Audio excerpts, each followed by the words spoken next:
Hi, and welcome back to Broadsheet Sydney Around Town. If it's your first time here, don't forget to hit subscribe so you never miss a video. I'm Emma Joyce, features editor at Broadsheet, and I host this short guide to Sydney. Let's get into it.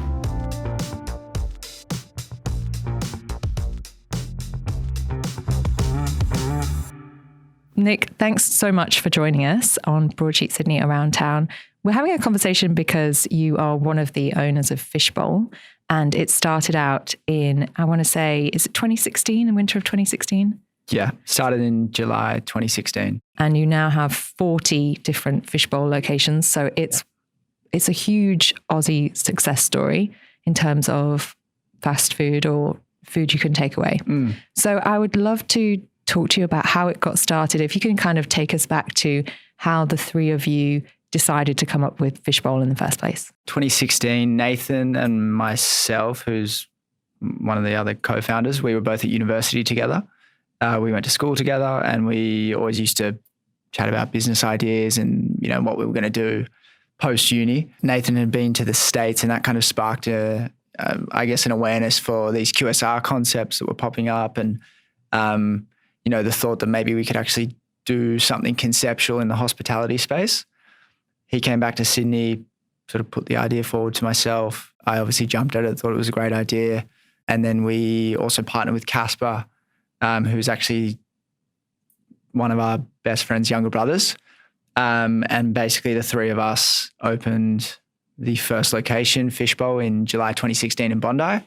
And yeah, it was just like a labor of love, like just combined all of our passions and interests and put it into this tiny 28 square meter store.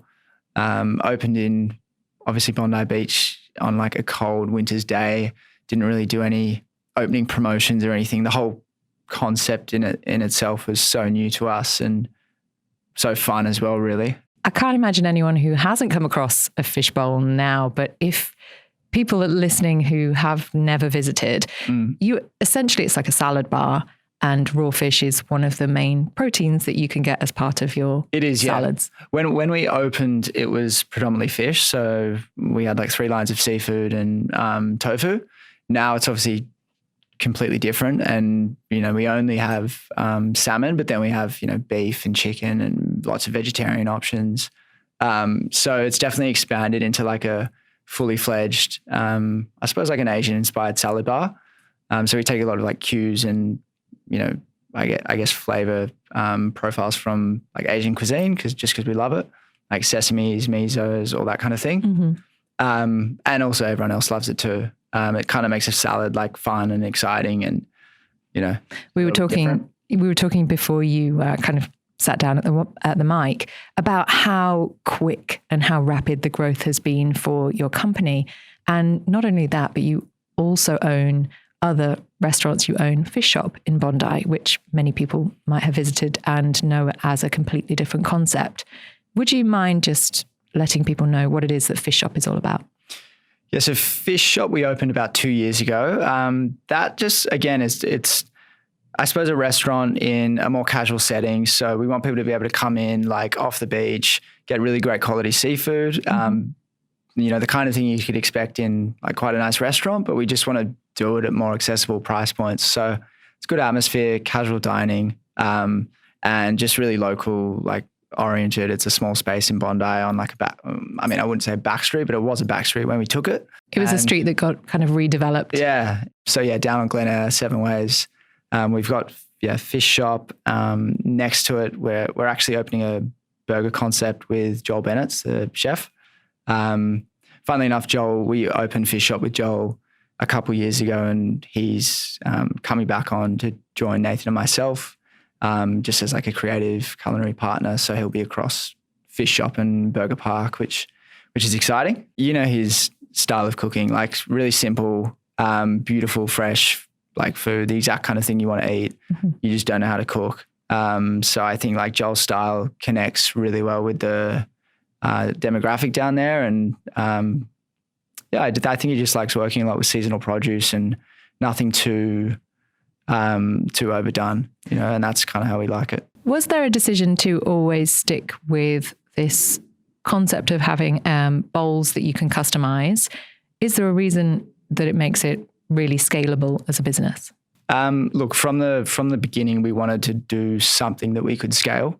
I suppose the challenge for us is we were interested in business, and we also loved hospitality, and we love music, and we love a whole lot of things. We like design, and we figured this first store in Bondi provided a really good opportunity to combine all of those interests.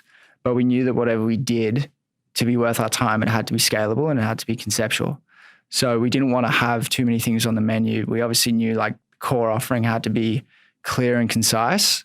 And that's why basically for the last 7 years, it's essentially just been like, it's just bowls. You can either make your own or you can choose off the menu. But if we had more than that, it would be hard to scale. It adds like new layers of training. It's also hard for customers to understand what you do if you have too much going on. At what point did you decide to start working with food delivery companies? What point? So the first store we had was far too small to ever do delivery. We couldn't even conceive of that idea.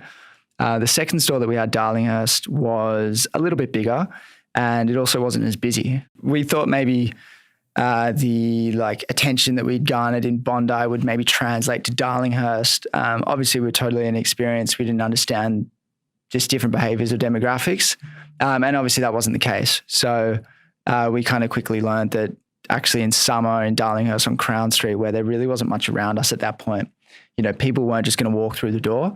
So yeah, it took a couple months of, I guess, just doing what we knew how to do and getting on delivery apps and just trying new ways of getting the brand out there to start to connect with that demographic. And yeah, it wasn't long before Darlinghurst has been an amazing store. The delivery companies just are a great avenue to reach a different type of clientele. Like some people don't really want to leave the house. And to be honest, I think everyone is that customer at some point. It just depends on like your mood and, how hungover you are maybe. Exactly. Yeah. And what's the end goal with Fishbowl? The end goal is to just continue to build a great brand and get better like week on week, like every day. We're always trying to improve. The beauty of Fishbowl is we started it when we were so young. So we started it with the right intentions and we still have those right intentions. Like we're just trying to build an epic brand and do cool things with the community, sell a great product. And, we'd like to say just change the culture. So fast food culture has been so uninspiring for so long. It's like unhealthy. The brand's lame. It's just, it's one of those things that you kind of do, but you feel a bit guilty about it. Maybe when you're hungover, you go eat fast food. So we just want to challenge that and show like everyone should have access to something better than what's out there. So yeah, Do you want I guess to be in every state in Australia or overseas as well? No, we want to go to areas where we think the brand will fit and also where we are going to enjoy what we're doing the most. So, Melbourne, Queensland, Sydney, we're going to look to international markets because we think, why not? Like we've got the opportunity to do it. Is there anywhere that's kind of on the wish list so far? Yeah, we're looking very closely at New York. Hopefully we'll be able to make something work there and we can make an announcement soon. But yeah, we're definitely eyeing off America. Have you noticed any differences with your customers depending on location around Australia? Yeah, definitely. The difference between one store in Brisbane versus a store that's 15 minutes out of Brisbane is huge. It's all good lessons for us. It makes us think about like what we're selling and how we're selling it. And it just makes us innovate and consider new ways to reach more people. Obviously lately, like price sensitivity is a massive thing. Everyone's had to raise their prices. The price of doing business is far more expensive. We sell our product for the most affordable price we can. Roughly what is that price? For a fishbowl, it's like it's an average of probably about $14, which doesn't sound like a lot, but by the time if you're trying to eat it regularly or by the time you've got it on a delivery app, it does add up. And, in comparison to certain other options out there. And this is why Fishbowl is launching a new product or a new kind of offering at the moment, a street food. It's a deflation creation. A deflation creation? Launching on the 24th of August. Okay. Yeah. Tell me what's involved. Okay. So we were essentially just looking at how we could utilize the setup that we have in our stores, which is a pretty great setup, because if you think about the amount of produce and options that we have, it's far more than our competitors.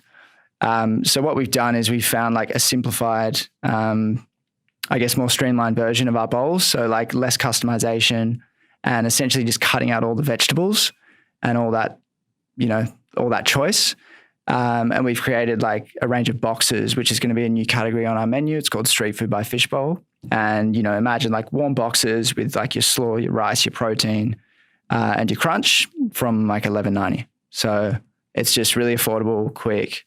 And you're still kind of getting like the essential things that you're after. Like the reality is sometimes you just don't feel like a big salad. And what was the main reason for kind of bringing this in? Well, I guess just the rising prices of everything. So like we recognize that, prices are going up everywhere, and we didn't want to just, we didn't want our solution to be, let's just jack our prices up like everyone else is doing. Maybe we can actually carve out a new category on the menu that finds a way to deliver more value to customers in and amongst like everyone raising prices.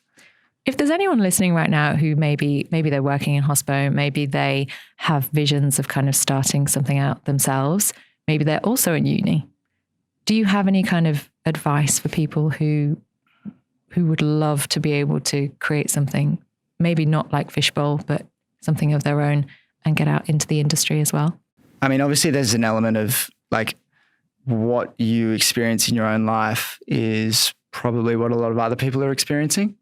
So in our case, and maybe this can translate to someone else, like we were short on choices of places to eat. We actually couldn't find anywhere to eat that was the kind of food we wanted to eat every day. So it was like actually delicious, like tasty, but also healthy, and it had a great brand. So it's kind of solving the problems that you can see within your own world. Yeah. I think it's like, what do you experience in your life, and what are like the issues or the problems? And if you can try and solve those, there's a good chance you're solving someone else's issues too. That's kind of how we went about it. Is there a tipping point for having too many? Will there ever be too many fish bowls in Australia? No, I don't think so. I mean, the challenge for us and the thing that we enjoy doing is we like to scale a brand and prove that like you can actually have multiple outlets, and we still get people thinking that we have 2 restaurants, or they just have no idea that we have multiple. It feels like a local kind of offering, especially in Bondi, and the Darlinghurst store is my go-to. But I'm sure if you're in Queensland or Victoria, they feel completely different, and they feel like a local iteration. Yeah, I mean, we have local staff on the ground everywhere. We're big on local marketing and connecting with the community in whatever ways we can. So there's always, events that we host with, like we do actually a lot of run clubs with local run club leaders in different communities, or we work with different DJs, tied to those stores, or we work with drink providers tied to those stores. So we sort of, that's just what we find fun. It wouldn't be fun if we were doing it any other way. So it's really about, yes, we're like scaling a national brand, but we're doing it like we just have 1 or 2 stores because, we just want to keep work fun, and otherwise would get over it. It wouldn't be very inspiring. That's very true. No one else is growing at the rate that you've grown at, and also to keep the consistency, but that sense of kind of a local experience. So thanks so much, Nick, for coming in and telling us all about it and about the journey so far. We'll have to invite you back when Fishbowl is 10 years old. Yeah. And figure out how many stores and how many employees you have by then. Yeah, no, thank you for having me. And that's all we have time for today. As always, you can keep up to date with what's happening around Sydney at broadsheet.com.au and at broadsheet_Sid on Instagram. I'll be back next week. Chat then.